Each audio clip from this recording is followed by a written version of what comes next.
며칠 전 이런 기사를 보았습니다. 이른 아침 창원의 한 종합병원 응급실 앞에 택시가 멈춰섰습니다. 택시 뒷자리에 문이 열렸지만 손님은 내리지 않고 보안 직원들의 움직임이 다급해졌습니다. 이때 흰색 상의를 입은 여성이 택시로 다가가 상황을 살폈습니다. 택시 안에는 병원으로 오던 60대 남성이 갑자기 심정지로 의식을 잃고 쓰러진 상황이었습니다. 이미 의식을 잃고 병원까지 3km를 달려온 터라 1분 1초가 아까운 순간이었습니다. 여성은 남성의 가슴을 압박하며 심폐소생술을 실시했습니다. 즉각 심폐소생술을 한 덕분에 남성은 의식을 찾았고 이제 일상생활도 가능해졌습니다. 쓰러진 남성을 구한 여성은 야간 근무를 마치고 퇴근하던 4년차 간호사였습니다. 피곤해서 집에 가 쉬어야지 생각만 했는데 환자분이 응급 상황인 걸 확인하고 나니까 당장에 처치해야겠다는 생각 말고는 다른 생각이 들지 않았다라고 했습니다. 그리고 환자와 그리고 또 환자 보호자가 고맙다고 감사하다고 인사를 하니까 너무 보람을 느끼고 기분이 좋다라고 이렇게 인터뷰를 했습니다. 이런 기사를 보면서 영적인 CPR, 영적인 심폐소생술이란 설교 제목을 생각해 보게 됐습니다. 심장이 멎은 사람들에게 이 심폐소생술을 해서 다시 살아날 수 있게끔 하는 것처럼 영적으로 죽어가는 사람들에게 우리가 복음을 전해서 그 영혼을 살린다 그러면은 육체적인 생명을 살리는 것도 소중하지만 영적인 생명을 살리는 것, 마지막 죽는 순간에 생명을 살려서 천국으로 인도한다면 하나님 앞에서 얼마나 아름다운 일일까 그런 생각을 합니다. 물론 이 땅에서는 나에게 복음을 주고 영적인 생명을 살려줘서 고맙습니다 라고 하는 인사를 못 받을 수도 있겠지만 천국에 가서 보면은 당신 때문에 내가 이곳에 왔습니다 라는 소리를 들을 수도 있고, 그렇지 않을지라도 하나님께서 너 때문에 한 생명 살렸다 라고 또 우리를 칭찬해 주실 것이라고 생각을 하게 됐습니다. 그래서 생각하는 것이 오늘 본문이지요. 예수님께서 십자가에 달려 돌아가실 때 예수님 좌우편에 강도들이 한 명씩 십자가형을 받게 됐어요. 당시의 십자가형은 가장 흉악한 범죄자들에게 내려진 극악무도한 형벌, 가장 무서운 형벌이었는데 예수님 좌편, 우편에 있는 사람들은 강도였다라고 성경은 말씀을 하고 있습니다. 그런데 그 예수님 이 좌편에 이 십자가 못 박혔던 강도가 예수님을 향해서 이렇게 얘기하잖아요. 네가 그리스도가 아니냐, 너가 우리를 구원하라 라고 한 거죠. 그 소리는 예수님을 그리스도로 믿는 믿음으로 당신과 우리를 구원하소서 라고 한 게 아니고 비꼬는 말투로 한 거죠. 네가 그리스도라며, 네가 진짜 그리스도라면 십자가에서 왜 못 내려오고 있느냐, 또 십자가에서 내려와 보고 우리도 좀 내려줘 라고 이렇게 비아냥거린 겁니다. 그 사람은 예수님이 그리스도라고 이렇게 선포하고 다니는 것, 소문은 들은 것 같아요. 예수님이 행하신 일들을 들은 것 같기는 해요. 그런데 믿음이 안 생겼던 거지요. 그래서 예수님을 비난합니다. 그런데 우편 강도가 그 좌편 강도를 향해서 이렇게 말하잖아요. 네가 동일한 정죄를 받고서도 하나님을 두려워하지 않느냐. 우리는 우리가 행한 일에 상당한 보응을 받는 것이니 이에 당연하거니와 이 사람이 행한 것은 옳지 않은 것이 없느니라. 이렇게 말하잖아요. 그러면서 예수여 당신의 나라에 임하실 때 나를 기억하소서 하니 예수께서 이르시되 내가 진실로 내게 이르노니 오늘 네가 나와 함께 낙원에 있으리라 라고 말씀을 하셨습니다. 예수님의 십자가 우편 강도는 마지막 죽음 직전에 예수님을 향한 신앙을 고백합니다. 그가 마지막으로 고백한 것, 처음이자 마지막으로 고백한 말, 예수여 당신의 나라에 임하실 때 나를 기억하소서라는 것이었어요. 이 한마디의 고백을 듣고 예수님은 내가 진실로 너에게 이르노니 네가 오늘 나와 함께 낙원에 있으리라 라고 선언을 하시지요. 예수님의 십자가 우편에 매달렸던 강도는 이렇게 죽음 직전에 극적으로 구원을 받는 놀라운 역사가 일어난 것입니다. 우리는 이 본문을 통해서 죽는 순간까지라도 예수님을 믿으면 구원을 받을 수 있구나라는 것을 알게 되지요. 그런데 마지막 죽는 순간에도 예수님을 믿고 회개하고 구원을 받으려고 한다 그러면은 그 전에 십자가를 못 박히기 전에 임종 직전에 복음을 들었어야 한다는 것이. 한 번도 복음을 들어보지 않은 사람이 마지막 죽는 순간에 회개하고 구원을 받는다는 것은 힘든 일입니다. 그러니까 이 사람이 죽음 직전에 살아있을 때 평상시에 복음을 듣고 콧방귀를 뀌었을지라도 그 드러났던 복음이 있어야 된다는 거예요. 그럴 때 죽음 직전에 들었던 그 복음이 생각나게 하고 정말로 지푸라기라도 잡는 심정으로 그 복음을 붙잡을 때 예수를 구할 때 그 영혼이 구원을 받을 수 있게 된다는 것이. 그러니까 우리는 사람들이 언제 어떤 일을 당할지 모르잖아요. 그래서 평상시에 우리가 복음을 전해놔야 되고 평상시에 복음을 들어놓을 수 있게끔 해야 된다는 것이죠. 우리는 우편 강도가 당신의 나라에 임하실 때 나를 구원하소서라고 하는 그 말 한마디로 구원받았다라고 생각합니다. 그 전에 우편 강도가 예수님에 대한 소식을 복음을 들었을 거라는 생각을 잘 안 합니다. 그런데 분명한 것은 좌편 강도든 우편 강도든 예수님에 대한 소문을 듣고 있었다라는 것이, 복음을 들었었다라는 것이 있죠. 어떻게 그것을 알 수 있느냐? 예수님을 믿지 않고 비아냥거렸던 왼편 강도가 하는 말을 들어보세요. 네가 그리스도가 아니냐라고 이렇게 말하잖아요. 그러니까 예수님이 그리스도다라고 제자들이 외쳤고 또 예수님이 말씀하셨고, 그러니까 예수님을 믿고 다른 사람들은 예수님이 그리스도다라고 했는데 그 예수님을 십자가에 못 박는 사람들은 제가 그리스도라고 하니까 죽어야 돼, 말도 안 되는 소리 하니까 죽어야 돼, 이런 논리였던 거잖아요. 그러니까 어찌 되었든 그는 예수님이 그리스도라고 가르치고 다닌다는 것은 들었던 거예요. 그 다음에는 믿음이 안 생겨서 문제인 것이지 듣기는 들었다는 거예요. 우편 강도도 복음을 들었다.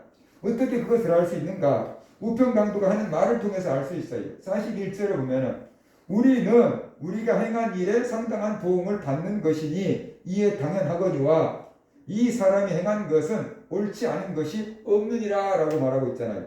그러니까 분명히 우편 강도의 말에 의하면 예수님이 행하신 것은 옳지 않은 것이 없다라고 지금 변호하고 있는 거예요. 십자가 우편 강도는 그동안에 예수님이 어떤 일을 행하셨는지 다 알고 있다는 뜻이, 예수님께서 많은 환자들을 고치신 것을 알고 있고 그 다음에 예수님께서 하나님의 말씀을 같이 가르치신 것을 알고 있었다는 뜻이에요. 예수님이 행하신 일들을 직접 그가 보았을 수도 있고 아니면 소문을 통해서 들었을 수도 있는데 아무튼 예수님이 행한 일들은 다 옳은 일밖에 없다라고 이 사람은 평가를 하게 된 거죠. 예수님이 하신 일을 통해서 그가 하는 일은 다 옳아, 하나님 보시기에 옳은 일이야 라고 평가를 하게 되었다는 것이. 그 다음으로 예수님의 나라가 있다는 것도 알았잖아요. 우편 강도는 예수님께서 하나님의 나라를 선포하신 것을 알았어요. 예수님이 하나님의 나라의 주인이라는 것도 알았어요.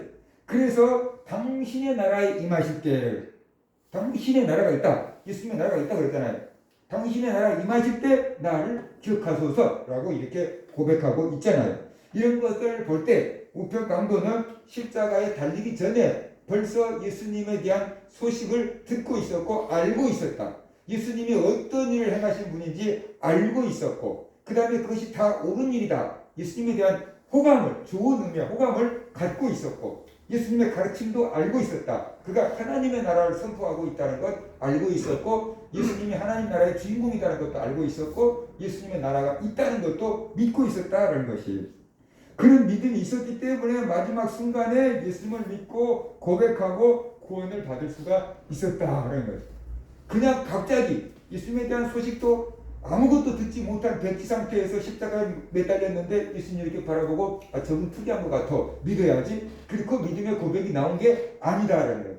그 전에 드러났던 복음이 있었기 때문에, 그 전부터 예수님에 대한 호기심이 있었기 때문에 그래서 그 예수님을 믿을 수 있었고 고백할 수 있었고 구원을 받을 수가 있게 되었다라는 것이지요. 그러니까 우리가 복음을 전할 때 이 우편 강도처럼 내가 복음을 전할 때 안 믿을 수 있다는 거예요. 그런데 내가 전할 때는 안 믿었는데 이 사람이 나중에 한참 나도 모르는 상태에서 복음의 씨앗이 자랄 수 있고 믿게 될 수가 있다는 거죠. 근데 우리는 지금 복음을 전했는데 저 사람이 안 믿어. 그러면 어떻게 돼요? 거절당했다는 느낌, 복음을 전해도 소용없다는 그 좌절과 낙심감, 그래서 또 다른 사람에게 복음을 전할 용기를 잃어버리게 되지 않느냐라는 거죠. 누군가가 지나가면서라도 이 사람에게 복음을 전했을 것이고 예수님 얘기를 하는 것을 지나가다가도 듣게 되었을 거라는 거예요. 그래서 이 사람이 그 죽음 직전에 예수님을 믿는 그런 놀라운 역사가 일어나게 된 거다라는 거예요. 그러니까 우리는 이 평상시에 복음을 전해놔요. 내가 사랑하는 사람들에게 복음을 전해놔야 된다는 것이죠. 지금 당장에 예수를 믿지 않는다고 할지라도 우리는 그들에게 복음을 전해야 되는데 내 말을 믿어줄 수 있는 사람에게 복음을 전하는 게 효과적이에요. 나를 싫어하고 내 말을 믿어주지 않을 사람에게 복음을 전한다 그러면은 저것도 거짓말하고 있네? 저게 또 뭐 나를 속이려고? 이런 식으로 하면은 안 받아들이게 되는 거예요. 근데 나라는 사람을 믿을 수 있는 사람에게 얘기를 한다고 한다면 그 사람이 말하면 그게 사실이겠지? 라고 믿어진다는 거죠. 저희 집에 복음이 들어올 때 갑작스럽게 복음이 들어왔는데 제 바로 위에 있는 형님은 군대에 있었어요.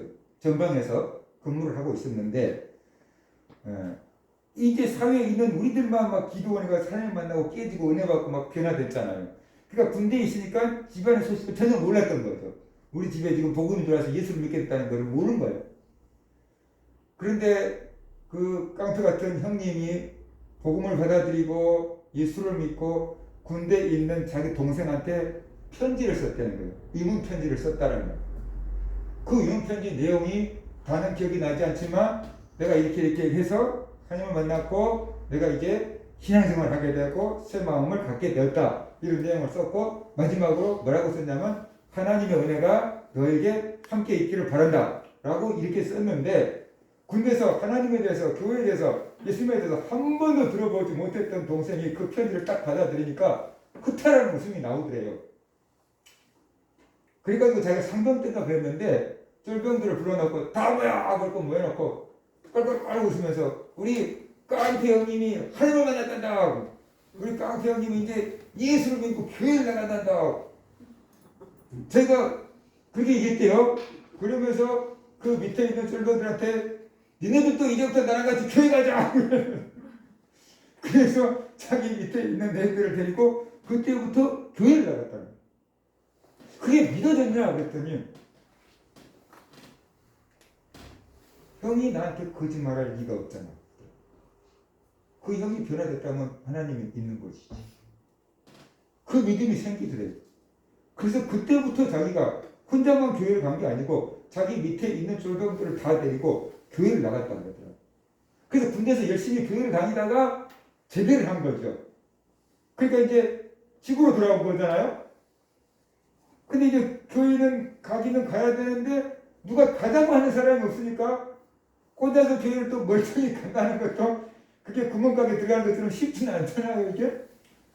그러니까 누가 나 좀 교회 좀 데려갔으면 좋겠는데 그리고 가지 못하고 머무르거리고 있었는데 이제 후배 여동생이 오빠도 교회 한번 와봐. 교회 다닌지 모르고 군대에서 교회 다녔던 것도 모르고 오빠 우리 교회 한번 와봐. 옳다 이번이 교회도 알았어. 그래갖고 그때부터 따라 나갔다라고 얘기를 하는 거예요. 그러니까 우리는 이 한 장의 편지가 이 사람을 이렇게 변화시킬 줄 몰랐고 그 형님이 교회를 가니까 시골 교회 전도사님이 목회를 하고 있었는데 젊은 사람이 없는 거예요. 나이 드신 분들만 있지 젊은 사람들이 별로 없는데 뭐 기타도 치고 노래도 하고 막 그러니까 우리 중고등부 학생회 교사 맡아주세요. 그리고 인제 온 사람에게 교사를 맡겨놓은 거예요. 그러니까 이 사람이 뭐 음악하는 사람이니까 기타 치고 노래하고 그러니까 교회 다니는 애들 몇 명, 중학생들 몇 명 있는 애들이 오빠 쌤 그러면서 우리 복음성가 가르쳐주세요. 뭐 찬송가가 아닌 복음성가 가르쳐주세요. 아는 게 있어야죠. 그래서 제가 집에서 혼자서 기타 뚝딱 거리면서 복음성가를 만들어서 애들을 가르쳐주기 시작한 거예요.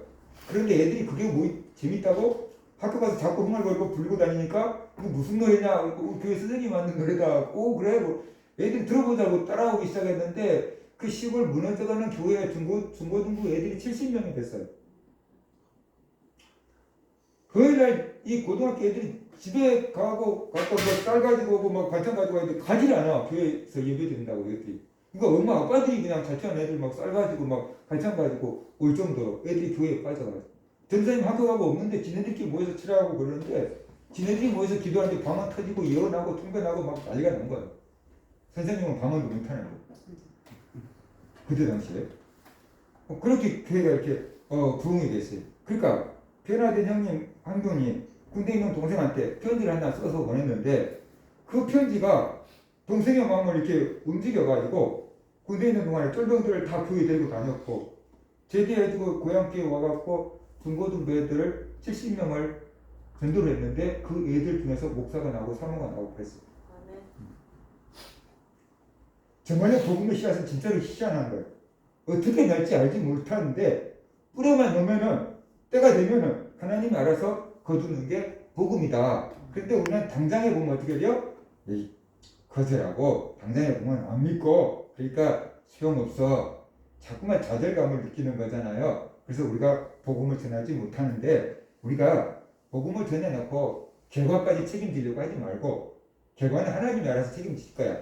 그리고 우리는 복음을 전하기만 하면은 아마 그것으로서 우리의 소임을 많이 감당한 거다라고 우리가 보아야 될 것입니다. 그래서 우리가 복음을 전하는 것 그것이 굉장히 중요하다 이런 것을 우리가 알 수가 있는 거지요. 어떻게 복음을 전해야 되는가 하는 것이에요. 복음을 어떻게 전해야 되는가? 우리가 복음을 전하려고 한다 그러면은 로마서 10장 14절 보면 그런즉 그들이 믿지 아니하는 일을 어찌 부르리요 듣지도 못한 일을 어찌 믿으리요 전파하는 자가 없이 어찌 들으리요 라고 말하고 있어요. 복음을 듣지 못하면 예수를 믿을 수가 없어요. 그러므로 우리는 복음을 전해야 돼요. 사람에게 복음을 전하기 때문에 우리 사람의 입으로 복음을 전해줘야 된다는 것이 복음을 전하려면 복음이 무엇인지 알아야 되잖아요. 오래전에 제가 본 책의 통계에 의하면 서구 통계인데 제대로 된 복음을 7번 들어야지 회개하고 돌아온대요. 한 번 들어가지고 복음을 다 알 수 없대요. 제대로 된 복음을 7번 정도 들어야지 그것이 이해가 되고 믿어지고 결단 내리고 교회로 들어온다는 거예요. 그래서 내가 복음을 듣는데 저 사람이 생짜다. 그러면 믿지도 않고 이해도 안 되고 깨닫지도 못하겠죠. 그런데 한 번은 전해진 거예요. 그 다음에 또 누가 전하면 지난번에 전한 것도 똑같으네요? 이렇게 생각하겠죠. 세 번째 전하면 반쯤은 이해할 수 있겠죠. 4번, 5번, 6번, 7번 하면 나중에는 이제 어떻게 돼요? 믿어줄 수 있게 된다라는 것이. 그래서 우리가 복음을 전할 때 분명하게 복음을 전해야 된다는 것이. 복음을 알고 전해야 돼요. 복음이 무엇입니까? 복음은 예수님에 대한 소식이에요. 마가복음 1장 1절에 보면은 하나님의 아들 예수 그리스도의 복음의 시작이라. 여기서 복음이라는 단어가 처음 쓰이거든요. 하나님의 아들 예수 그리스도의 복음의 시작이다라고 말하고 있어요. 복음은 예수 그리스도에 대한 소식, 그게 복음인 거예요. 예수님을 믿으면 죄를 용서받고 구원을 받을 수 있다라는 게 복음인데 왜 예수 그리스도를 믿어야지 죄를 용서받고 구원을 받고 천국에 가는가? 그것을 우리가 이제 이해를 시켜줘야 되는 거죠. 그래야지 이해가 돼야지 사람들은 믿으려고 하니까. 어떤 사람들은 믿음 있는 사람들은 이해 안 돼도 믿어버리는데 모든 사람들은 뭔가 이해가 돼야지 믿고 이해가 안 되면 안 믿으려고 그랬잖아요. 그러니까 이제 이해를 시켜줘야지 좀 믿을 가능성이 많아지니까 우리가 이해를 시켜줘야 된다는 거죠. 예수님이 이 땅에 오셔서 어떤 일을 하셨는지 가르쳐 줘야 돼.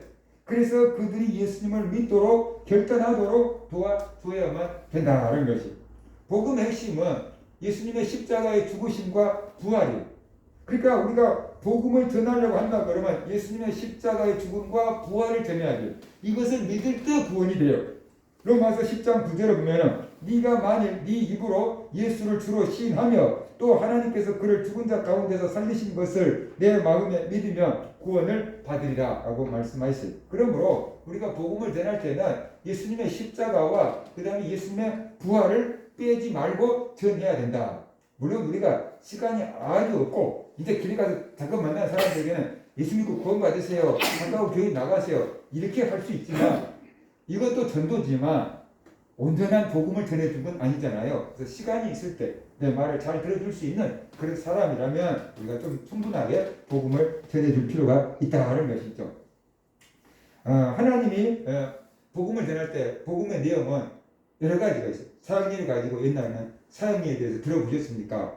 안 믿는 사람들이 사형리에 대해서 알 리가 없잖아요. 그러면 이제 하나하나 이제 보고 펼치면서 읽어주고 하는 건데, 이제 요즘에는 또 그것도 뭐 잘 세대가 달라지니까 이제 종이 갖고는 잘 안 되는 거죠. 어플 갖고 하는 경우도 있고 그랬잖아요. 전도 폭발 전도 방법도 있고 그래. 많이 또 배워야 돼요. 그냥 근데 복음을 어떻게 전하는가, 효과적으로 전하는가 그 방법들도 있지만 우리는 복음의 내용부터 정확하게 알고 전하자. 그래서 그 복음의 내용을 알고 내 것으로 만들면 내 입에 딱 달라붙으면 쉽게 전할 수가 있게 된다라는 것이에요. 우리가 만난 하나님을 간증해 줄 수도 있지만 그 십자가의 죽으심과 부활을 우리가 잘 전할 수 있도록 기본적인 복음 내용을 숙지해 가지고 있다고 한다면은 언제 어떤 일을 만나도 우리가 복음을 전할 수 있을 것이니까 이 정도는 좀 알고 있으면은 좋을 것 같아요. 제가 복음의 내용을 이렇게 좀 간단하게 여러분들에게 말씀을 드릴 것이고, 이따 끝난 다음에 여러분들이 이 복음의 내용을 여러분이 다 외울 수는 없죠. 외울 필요도 없고, 그걸 여러분이 이해한 용어로 이렇게 정리해서 서로 상대방에게 복음을 전해보는 그런 실습을 하도록 할 겁니다. 그러니까 이런 거구나, 복음을 이렇게 전하면 되겠구나, 그런 부분들을 여러분이 좀 알고, 다 외우려고 하지는 말고, 외울 수 없으니까 이렇게 전하면 복음의 내용이 이거구나, 이런 것을 여러분이 좀 알고 정리를 했으면 좋을 것 같아요. 먼저 하나님이 온 세상을 만드셨다. 하나님이 온 세상의 주인이고 하나님이 사람도 만드셨다. 하나님이 최초의 사람 아담과 하와를 만드시고 에덴 동산에서 살게 하였습니다. 하나님이 아담에게 말씀하셨죠. 동산에 있는 모든 것은 니네 마음대로 먹어도 된다. 그런데 선악을 알게 하는 그것만큼은 먹지 마라. 먹으면 정녕 죽을 것이다 라고 말씀하셨어요. 그런데 사탄이 와서 하필이면 그 선악과를 따먹으라고 그래. 그것을 따먹으면 네 눈이 밝아져서 하나님처럼 될 거니까 그걸 따먹으라고 유혹을 합니다. 아담과 하와는 이 하나님의 명령을 어기고 선악과를 따먹었어요. 그래서 벌을 받게 됐는데 에덴 동산에서 쫓겨나게 되었고 죽음의 운명이 되었고 아담 모든 후손들에게 죽음을 유전으로 물려주게 되었다라는 것이. 그런데 사람들이 이제 다 죽잖아요. 권력 있는 사람도 죽고 부자도 죽고 다 죽잖아요. 근데 죽음이 끝이 아니다. 사람들은 죽음을 끝이라고 하는데 죽음이 끝이 아니다. 죽은 다음에는 심판이 있다라는 것이. 히브리서 9장 27절에 보면 한 번 죽는 것은 사람에게 정하신 것이요 그 후에는 심판이 있습니다. 그러면 사람은 한 번 죽어야 되는데 그것을 정하는 분이 누구냐? 하나님이잖아요. 하나님이 한 번 사람을 죽기끔 딱 정해놨기 때문에 다 죽는 거예요. 근데 죽는 게 끝이 아니고 그 다음에는 뭐가 있다는 거예요? 심판이 있다라는 것이에요. 그래서 그 심판을 통해서 천국에 갈 사람과 지옥에 갈 사람으로 갈라지게 된다. 자, 이제 여기서 문제인 거잖아요. 그럼 누가 천국에 갈까? 그러면 누가 천국에 갈까? 그건 세상 사람들은 한결같이 얘기할 거죠. 죄 없는 사람이 천국 갈 거라고. 그러지 않겠습니까? 죄 없는 사람이 천국 가지요. 근데 그건 아니에요. 죄 없는 사람이 천국 가는 게 아니고 누가 천국 가냐? 죄를 용서받은 사람이 간다. 어떤 사람이 천국 간다고요? 죄를 용서받은 사람. 죄 없는 사람이 아니고 죄를 용서받은 사람이 천국 간다. 그러면 왜 죄 없는 사람이 천국에 못 가고 죄를 용서받은 사람이 천국에 가느냐라는 것이에요. 그것은 하나님 앞에서 모든 사람이 다 죄를 지었기 때문이다라는 것이에요. 로마서 3장 23절에 보면 모든 사람이 죄를 범하였으며 하나님의 영광에 이르지 못하더니 그랬어요. 사람들은 죄를 지었으니까 죄인이라고 그러는데 달리 말하면은 죄인이기 때문에 죄를 지을 수밖에 없는 거예요. 소가 풀을 먹을 수밖에 없는 것은 소가 풀을 먹고 살아갈 수 있는 초식 동물이기 때문에 풀을 먹을 수밖에 없는 거예요. 사자는 생닭을 먹을 수밖에 없는 게 그런 걸 먹고 살 수밖에 없는 존재이기 때문에 그걸 먹는 거예요. 사람이 죄를 짓는 것은 죄인이기 때문에 죄를 짓는 거예요. 죄의 유전자가 있기 때문에 죄의 씨앗이 있기 때문에 죄를 짓는 거죠. 그래서 누구나 다 죄를 짓는다. 그렇기 때문에 죄 없는 사람이 천국 가는 건 아니고 다 죄인이기 때문에. 근데 죄를 지었는데 죄를 용서받은 사람이 천국에 간다라고 지금 얘기를 해야 되는 거죠. 이것이 이제 안 믿는 사람들과 굉장한 차이인 거예요. 안 믿는 사람은 착해야지 간다는 거예요. 근데 그 착한 기준이 다 뭐냐고는 자기라는 거예요. 그거 틀린 거잖아요. 하나님 옆에는 모두가 다 죄인이다. 그러니까 착해서 천국 갈 사람은 없고 죄를 용서받은 사람이 천국에 간다라는 것을 우리가 알려줘야만 된다는 것이. 모든 사람이 다 죄를 짓고 지옥에 가야 돼. 그런데 예수님을 믿고 죄를 용서받으면 천국에 가게 된다. 왜 예수님을 믿으면 죄를 용서받을 수가 있느냐 이런 거죠. 예수님은 하나님의 아들이고 예수님은 죄가 하나도 없으신 분이에요. 그런데 그 예수님이 우리를 살리기 위해서 이 땅에 오셨고 우리를 대신해서 십자가에 못 박혀 죽임을 당하셨다. 그래서 우리의 모든 죄값을 씻으셨다라는 것입니다. 그것을 안 세례 요한이 예수님을 보고 보라 세상 죄를 지고 가는 하나님의 어린 양이로다 라고 이렇게 외쳤던 거지요. 죄를 지으면 어떻게 되는가? 죄의 싹은 사망이다 라고 성경은 말씀합니다. 죄를 지으면 죽어야 되는 거예요. 그런데 예수님이 우리의 죄를 대신해서 우리 대신 죽어주셨다. 그래서 이제 그 예수님을 믿으면은 네 죄는 이미 해결됐어. 네 죄값은 이미 처리됐어. 그래서 하나님께서 더 이상 우리를 정죄하지 않는다라는 거죠. 그래서 예수를 믿으면 죄를 용서받게 된다라는 것이. 제가 학교 다닐 때는 학비, 중학교도 학비를 내야 했잖아요. 육성예비를 내야 됐잖아요. 그때 반별로 육성예비를 빨리 완납하는 반에게는 요즘 말로 하면 회식비를 준다.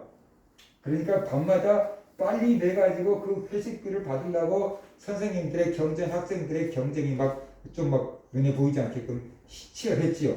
그런데 제가 학교를 늦게 못 냈어요. 그랬더니 선생님이 아침 저희 할 때마다 언제까지 낼 수 있냐고 이렇게 세워서 물어보는 거예요. 우리 집에 학생이 한두 명이 아니잖아요. 중학교 2명, 고등학교 2명, 대학교 2명. 학비 낼 때는 거의 비슷하잖아요. 이게 당원 그 많은 돈을 언제 다 만들어내요. 시국에서 말하면 가을 이렇게 매상이라도 해야 되고 거의 매상이라도 해야지 큰 돈이 나오는 거지. 닥달한다고 나오는 게 아니잖아요. 그래 물어보는 거죠. 그런데 이제 어머니가 내 이런 사정을 알고 보리 매상을 하자마자 바로 학교에 다 갔다가 납부를 해버린 거죠. 걱정하지 마라 엄마가 내버렸다. 선생님이 어머니 갖다 냈다는데요. 더 이상 나한테 뭐라고 하지 않는 거죠. 그죠? 어머니가 갔다가 학비 납부했다는데요.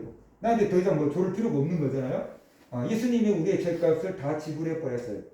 그러니까 그 예수를 믿으면 이제 나는 당당하게 기죽지 않고 나 납부했다 라고 이렇게 살아갈 수가 있게 된다라는 것이죠.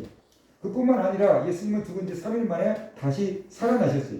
부활을 통해서 예수님이 그리스도라는 것을 증명하셨습니다. 예수님은 부활하신 후에 40일 동안 많은 사람들에게 부활하신 것을 보여주셨습니다. 그리고 많은 사람들이 보는 가운데 하늘로 올라가셨습니다. 죽음을 이기고 다시 살아나신 분은 예수님밖에 없습니다. 이것이 무엇을 말해주는가? 예수님이 생명의 주인이라는 것, 그리고 예수님이 죽은 우리도 다시 살릴 수 있다 이런 것을 말해주고 있지요. 그래서 이제 그 예수님을 구주로 믿으면 모든 죄를 용서받고 구원을 받습니다. 예수님처럼 다시 살게 됩니다. 이것이 하나님의 약속입니다. 라고 이렇게 말해주는 거죠. 그러면서 구원받는 것은 아주 간단합니다. 예수님을 믿고 영접하기만 하면은 구원을 받습니다. 이 시간에 예수님을 구주로 믿고 죄를 용서받기 원합니까? 이 시간에 예수님을 구주로 믿고 천국 가기를 원합니까? 이렇게 복음을 정확하게 전해주고 물어봐야 되는 거죠. 그러면 아니요. 그럴 수도 있는 거고 그래요. 예. 할 수도 있는 거잖아요. 그러니까 우리가 물어봐서 아니요 하면은 그러면 다음에 또 듣고 싶으면은 저에게 말씀해 주세요 라고 하면 되는 거고 예. 그러면은 제 기도를 한번 따라해 주시기 바랍니다 하면서 이제 영접 기도를 따라하게 해주는 거죠. 하나님 저는 죄인입니다. 예수님이 나를 살리고 죽어주신 것을 감사합니다. 예수님이 죽음을 이기고 다시 살아나신 것을 믿습니다. 이 시간에 예수님을 나의 구주로 영접합니다. 십자가에 흘린 예수님의 피로 나의 모든 죄를 씻어주세요. 내 영혼을 주님께 맡깁니다. 나를 천국으로 인도해 주세요. 예수님의 이름으로 기도합니다. 한마디 한마디 해주고 따라하게끔 하는 거죠. 그리고 아멘 하게 하는 것이. 그리고 이제 이렇게 예수님을 구주로 영접했으면 당신은 하나님의 자녀가 된 겁니다. 요한복음 1장 12절에 영접하는 자, 곧 그 이름을 믿는 자에게는 하나님의 자녀가 되는 권세를 주셨습니다. 영적으로 하나님의 자녀로 태어났습니다. 어떤 특별한 느낌이 없을지라도 이제 내가 예수를 믿고 하나님의 자녀가 되었고 구원받게 되었고 천국 가게 되었다는 것을 믿으시기 바랍니다. 이제부터 하나님의 자녀답게 살면 됩니다. 어떻게 하는 것이 하나님의 자녀답게 사는 걸까요? 이제 하나님의 말씀, 하나님의 뜻을 배우는 겁니다. 하나님의 말씀을 배우는 겁니다. 그리고 나를 구원해주신 하나님을 예배하는 겁니다. 그리고 하나님의 자녀들과 함께 아름다운 교제를 나누며 사는 겁니다. 그런데 그 모든 것이 어디에서 이루어지는가? 어디에서 이루어질까요? 교회에서 이루어져요. 그러니까는 가까운 교회에 나가서 하나님의 말씀을 배우고 하나님을 예배하고 성도들과 아름다운 교제를 나누며 천국을 사모하면서 살아갈 수 있기를 바랍니다. 가까운 교회에 나가십시오. 아니면 우리에게 오십시오. 이렇게 우리가 전도하면 되는 것입니다. 우리가 그 사람에게 시간적인 여유가 있을 때는 이렇게 좀 충분하게 복음을 전해줄 수가 있고 또 질문해보면 질문에 답해 줄 수도 있지요. 그런데 시간이 없을 때는 복음을 짧게 아주 엑기스만 전해야 되는 거죠. 지금 목숨이 왔다 갔다 하는 사람에게 막 창세기부터 쭉 막 설명하고 창세기 출애굽기도 못 가는데 돌아가시고 그러면 안 되잖아요. 그러니까 우리가 시간적인 여유가 있을 때는 이렇게 충분히 복음을 전해줘야 되지만 시간적인 여유가 전혀 없을 때는 숨이 임박할 때는 우리가 짧게 복음을 전해야 되는 거예요. 그러면 아주 짧게 복음을 전하는 거 그거 가능한가? 성경은 뭐라고 하는가? 성경에서 아주 짧게 복음을 전하는 사람들이 있어요. 세례 요한이 와서 복음을 전하잖아요. 세례 요한이 와서 복음을 전하는데 마태복음 3장 2절 보면 세례 요한이 뭐라고 외쳤을까요? 회개하라 천국이 가까웠느니라 그랬어요. 짧잖아요. 회개하라 천국이 가까웠느니라. 이것이 세례 요한이 전한 근데 복음의 핵심 메시지였어요. 회개하라 천국이 가까웠다. 우리나라 사람들은 예수 전다 불신지고 하지만 아무튼 그래요. 세례 요한은 회개하라 천국이 가까웠다 그랬어요. 세례 요한이 옥에 갇힌 후에 예수님도 세례 요한과 똑같이 회개하라 천국이 가까웠다라고 하셨어요. 마태복음 4장 17절 보면 이때부터 예수께서 비로소 전파하여 이르시되 회개하라 천국이 가까이 왔느니라. 예수님께서 12제자들을 전도하러 보내셨어요. 그때 제자들이 나가서 회개하라고 외쳤어요. 마가복음 6장 12절 제자들이 나가서 회개하라 전파하고. 세례 요한과 예수님과 12제자들이 동일하게 외친 것은 회개하라는 것이에요. 그런데 이스라엘 사람들은 회개하라는 게 뭔지 좀 알았을 것 같아요. 왜냐하면 주당 대대로 하나님을 섬겨왔으니까 선지자들 통해서 그 메시지를 많이 들었으니까. 그런데 우리나라 사람들한테 회개하라 천국이 가까웠다 그러면은 이스라엘 사람들 같은 반응을 보일까? 뭔 소리야? 뭐가 회개인데? 그런 사람도 있을 거 아니에요. 그렇죠? 그래서 회개가 뭔가 잘못된 길에서 돌이키는 겁니다. 하나님께로 돌이키는 겁니다. 내 중심적인 삶에서 하나님 중심적인 삶으로 돌이키는 겁니다. 내가 주인된 삶을 버리고 하나님을 주인으로 모시고 사는 삶으로 바꾸는 것. 그것이 회개인 것입니다. 그것을 신학적인 용어로 본다면 주 예수를 믿으라는 것이. 예수를 주로 믿으라는 것. 그러면 나는 예수님의 종이 되어서 이제 예수님의 말씀을 따라서 살아가는 삶이 되기 때문에 그런 겁니다. 오순절날 성령 받은 베드로는 사도행전 2장 21절에 누구든지 주의 이름을 부르는 자는 구원을 받으리라. 이제 회개하라기보다는 주의 이름이 나오잖아요. 주의 이름을 부르는 자는 구원을 받으리라.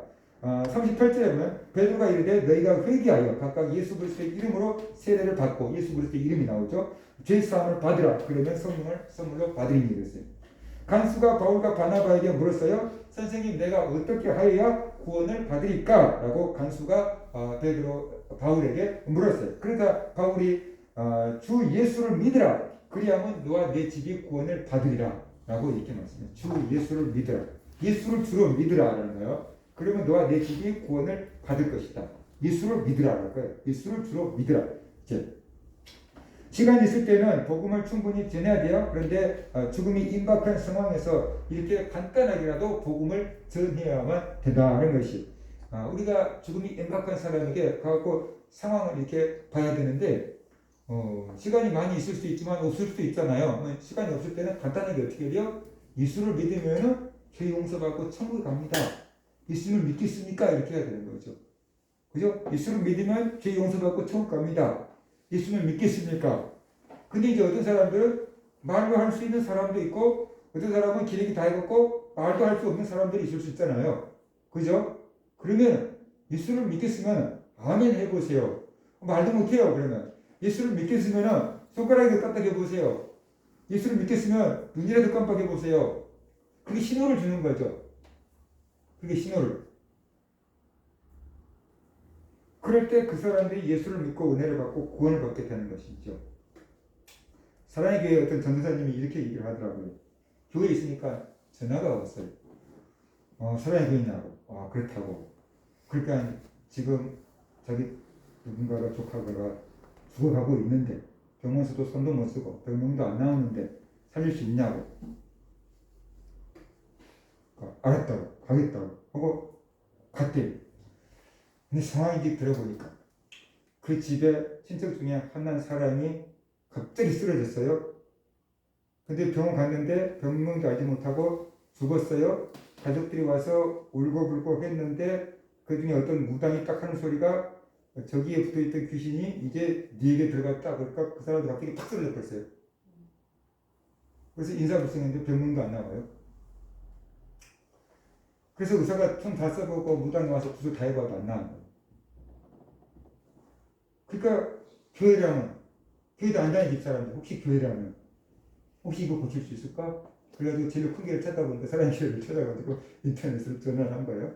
그래서 그 전사가 찾아가서 상황을 딱 보니까 무당부터 시작해서 친척 무당까지 시작해서 다 사람도 있고 그래서 숨도 못 쉰 사람 두 사람 거의 죽은 사람 다 이렇게 눕혀놓고 어쩔 줄을 모르고 있더라는 거예요. 상황을 보니까 뭐 더 이상 저기를 할 수 있는 게 없어요. 그 전사님이 그랬잖아요.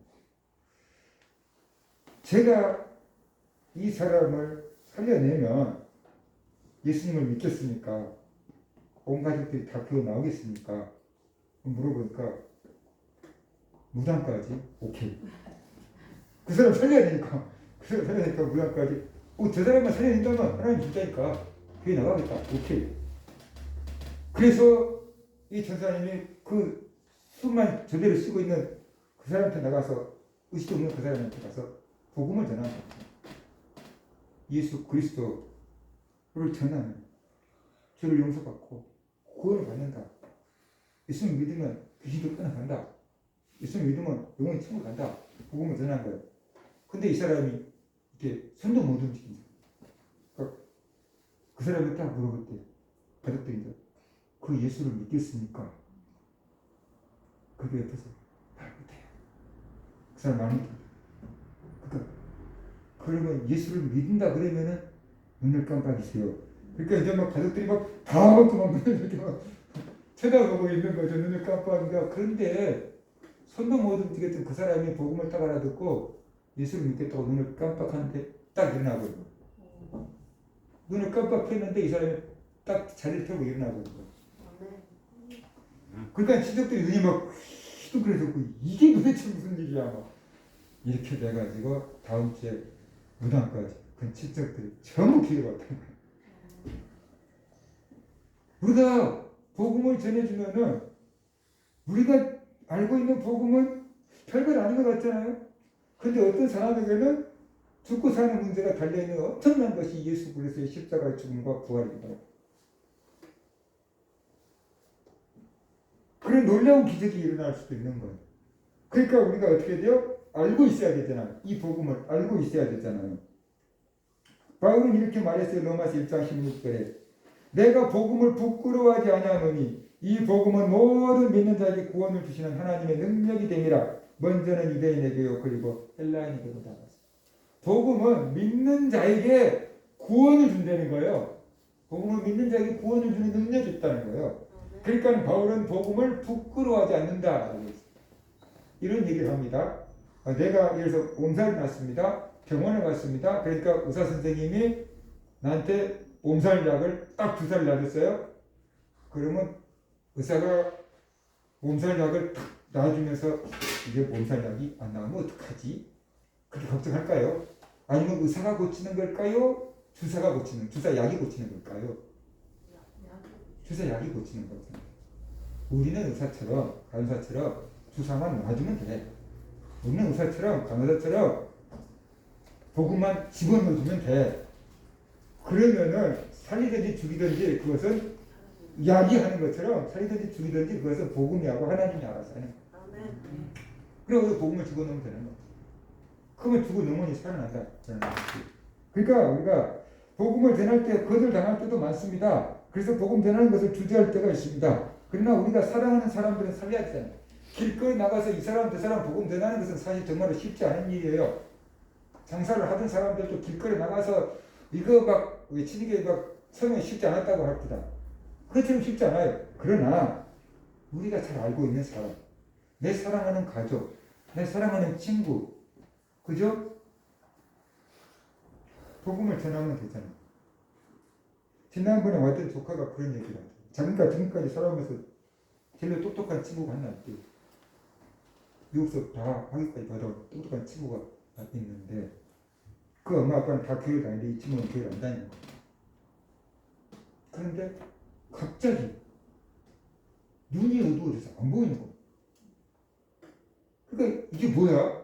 그리고 병원에 가서 검사를 하니까 눈의 문제가 아니고 뇌에 혹이 자라가지고 시신경을 눌러버리니까 눈이 안 보이는 거라고. 이런 진단이 나왔는데 그래서 내가 수술하지? 그랬더니 너무 위험한 부위라서 수술하기 어렵대요. 그래서 먼저 약물로 해결해 보자고 했대요. 그러는 거. 이제 예수님만 더 와야 돼. 이제 예수님만 더 와야지. 가서 복음을 전해라. 니 그러다가 죽을 수도 있고 젊은 나이지만 어떻게 될지 모르니까 예수부터 믿다 나라. 복음을 전해.